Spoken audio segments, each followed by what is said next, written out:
Being very entitled and controlling, narcissists have no difficulty stepping all over your personal boundaries. So that's why I put together an extensive video class called This Is Me. It has 25 videos, written documents, guided questions. I'm going to teach you how to have healthy boundaries. There's a link below, and I hope you'll find it to be quite therapeutic.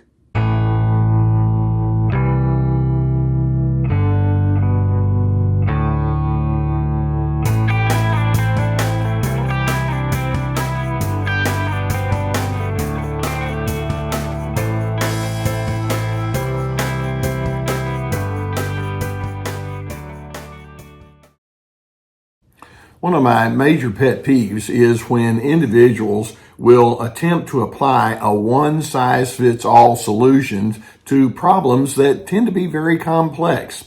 And sometimes the problems that are there in front of you are just not conducive to a just do it kind of an attitude.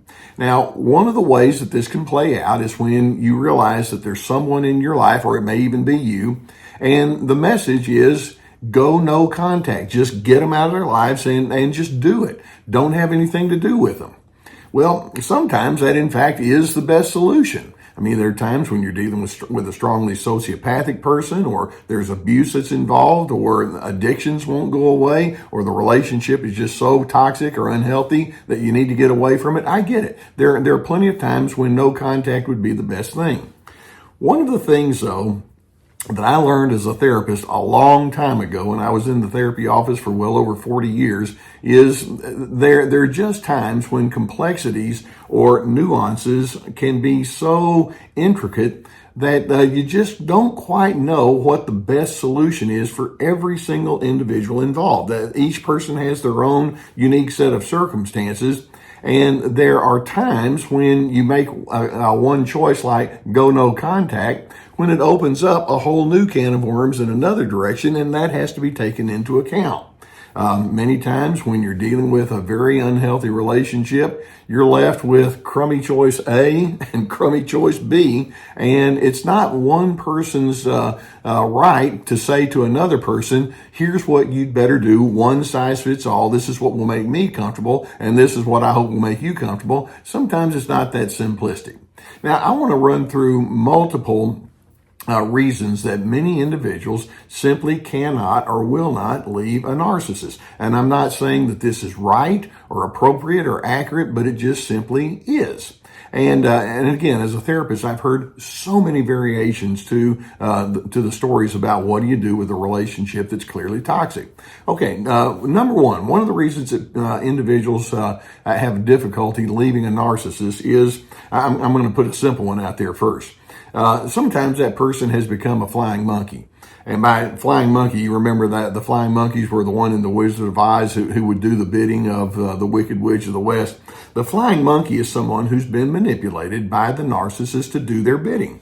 And the flying monkey typically is someone who's too weak to confront that narcissist, or they realize that the narcissist is going to be so dominant that it's kind of like, well, if you can't beat them, join them. And so they will stick with the narcissist in the hope that maybe they'll find some sort of shared power with that person, or prestige or influence. And so it tends to be a rather nefarious reason for doing so. And sometimes there's a latent narcissism on the inside of the flying monkey, but that tends to be one of the reasons that people won't leave. Now, another, and this is more potent, some individuals, when they've been with a narcissist for a long time, have experienced what we refer to as a trauma bond. And when we talk about the trauma bond, it's the emotional attachment between the abused and the abuser. And that the abused person, typically they're identified by having a strong desire to have some form of connection. I want to love, or I want to be connected, or I want to have some sort of influence or some sort of approval from the person who's doing the abusing.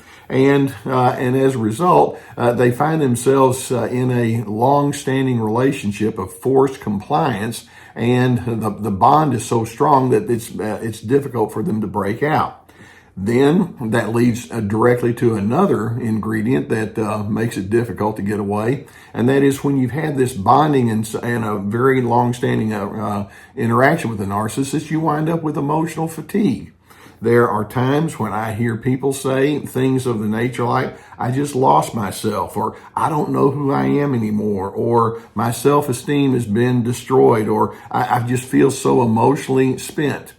And these are individuals who otherwise might have been much more normal, but they have been so exposed for so long to many negative messages that they think of themselves as unworthy to have love. They think of themselves as incapable of living as a free person. And it's very difficult when you've been in a situation like that to break away from all of the psychological ties that are there and much of the emotional damage that's been inflicted.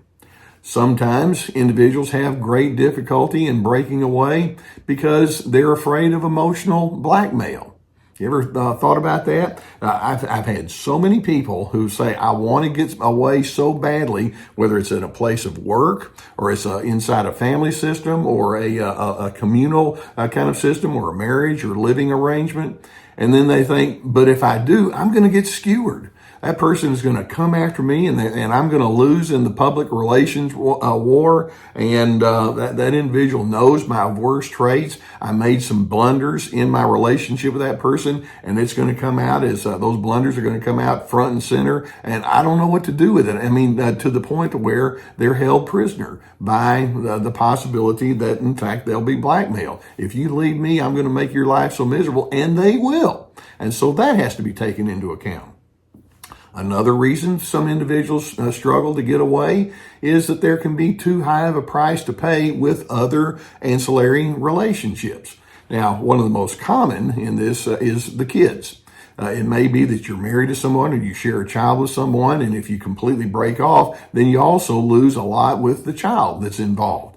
It could be that you're a grandparent, and if you confront that new in-law that has come in that's created all this disruption, then that in-law may be the gatekeeper to the grandchildren, and that becomes a problem. Or it may be that you're in a social setting, and if you walk away from one person, you're going to walk away from another number of other individuals that you don't want to lose contact with. It may be in a work environment. If you get away from that, then your reputation can go south because of that, and you could be blackballed inside the business community. The possibilities are very strong in that realm. Yeah, it could be that some individuals have a great difficulty leaving because they have invested themselves in a caregiver role. I've known plenty of situations where that narcissistic person is also hindered for whatever reason. It may be that they're ailing and they're aged, and so the adult child has to take care of them. They don't really enjoy doing it. Perhaps that individual has a hero complex, or maybe they're a little overly optimistic. You know, if I'm nice enough, then maybe everything can go okay. Sometimes people have difficulty breaking off because of the shame that's related to judgment or confusion. It may be that they know, and it's not think or feel, they know they're going to take a hit reputation-wise from people who don't understand. They've been exposed and they live by perhaps rigid rules, and they know that their relationship would suffer greatly. Maybe that's true, maybe it's not, but that's their experience and that's their perception. Sometimes finances keeps an individual from being able to break away. If it's divorce or if it's exiting a family or getting away from a job, it's like, well, I'm going to be so compromised financially that I won't even be able to pay my bills. Or it could be that you're going to cut off from health insurance. Or it may be that you yourself have health issues that keep you from getting away. I know one lady, she had developed glaucoma, and she was worried about, well, if I go blind, I may have nobody to take care of me. Or it may be that you have chronic diseases, or there's been an injury that's there, and you're at the mercy of the narcissist. Or it could be that the individual has a deep history of all sorts of psychological confusion anyway, abandonment issues or strong problems with anxiety and depression, emotional confusion, and a lack of ability to know how to get through all of that. So do you understand what I'm saying? As a therapist, I've heard pretty much every story in the book, and there are so many ancillary issues that when someone comes along and says, well, I'll tell you what, just go no contact. Well, that sounds good in theory, and like I said, there may be times when that's necessary, But when we push an answer onto individuals and that answer simply isn't going to really take root, you can actually make matters worse. And if you're the person who's receiving that kind of info or input from other individuals, you may actually feel that much more lonely because it's like you just don't know. You don't know what my circumstances are because there's so much nuance that's there. So let's just say that if you are in a situation where you'd like to go no contact, but for whatever reason, and you may be able to add more to what I've just said, it's just not going to happen. Keep in mind that even if you can't go no contact, it doesn't mean you have no options. And when we talk about that, it may be that you'll need to think in terms of your mini choices, M-I-N-I. It begins with you asking the question, who am I? How do I define myself? What implications do the answers to that kind of question have for my boundaries? And can I establish priorities and assertions with respect to what that would mean? Sometimes it may be that you'll need to learn how to say to the narcissist things like, we think differently, or I'm going to stick with my decision anyway, and you at least have a certain amount of autonomy with respect to that. It may be that part of your survival means that you'll stay out of non-productive arguments. In other words, you won't go down in the ditch with them, and you learn to stay functional only as opposed to trying to work out emotional and relational issues that aren't going to be worked out. It may be that you're going to need to have a separate life and support system away from the narcissist, and that can be so essential. And then in some situations, you may need to break an unspoken code of silence. In other words, we're not allowed to say we have problems. Well, maybe you need to start talking and go get some help with respect to that. So the bottom line is you're not responsible for telling other individuals how they're supposed to live. You're not responsible for what that narcissist is going to do. But each individual does have a responsibility to themselves for their own self-care. And I'm hoping that you realize that no one is going to take care of you quite like you're going to do. So then the question there is, what would that look like for you? To me, that's essential for individuals to come to terms with that question.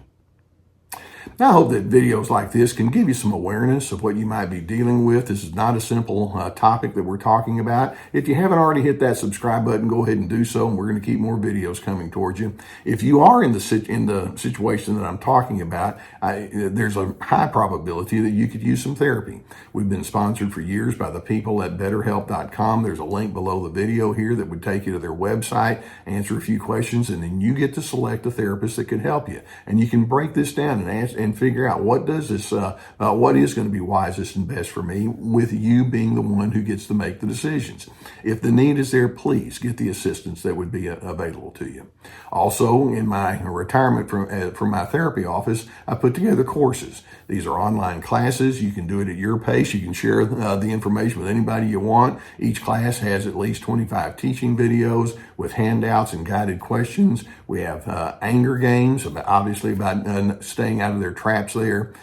This is me about establishing those boundaries. Free to be, finding yourself despite their control. Ready, set, connect, about having healthy relationships. There's links below here and on the website for that. On the website, we also have links to my webinars, which are 90-minute presentations. They're very popular and of a different variety, along with my articles, my podcast, my books. So we have lots of resources for you. Now, like I say, when you're dealing with a strongly narcissistic person, there is no one-size-fits-all solution to it. I'm hoping that you can examine yourself and ask, what adjustments can I make, and how can I best go about my task of self-preservation and self-care that is so essential for you to take charge of that issue. And in doing so, I hope that despite some of the frustration and friction that might be in your life, you can still have hope that there's going to be some stability that you can find, and ultimately you can actually have your own sense of internal peace.